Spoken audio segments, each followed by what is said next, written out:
SSC শিক্ষার্থী ভাই বোনেরা আসসালামু আলাইকুম। কেমন আছেন সবাই? আশা করি সবাই ভালো আছেন। একটা কথা বলতে যাচ্ছি, যেটা হলো যে তোমরা প্রস্তুত তো ইনশাল্লাহ আগামী 11 তারিখের জন্য? আমি জানি তোমরা প্রস্তুত।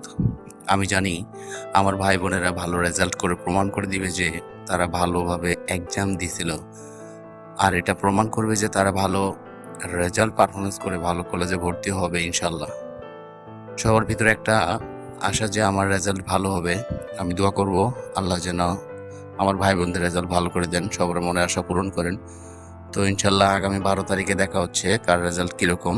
তো অবশ্যই আমি আশা প্রার্থী, সবাই কমেন্টস করে জানাবেন রেজাল্ট কার কীরকম আসছে। আগামী 11 তারিখে রেডি তো সবাই? ইনশাল্লাহ আমি মনে করব সবাই রেডি। তো আমি এই দোয়া কামনা করব সবাই যাতে ভালো রেজাল্ট পারফরমেন্স করে, এবং কি সবাইকে চ্যালেঞ্জ করে দেখিয়ে যায় যে না, আপনারা ভালো পরীক্ষা দিয়েছিলেন, ভালো রেজাল্ট হয়েছে।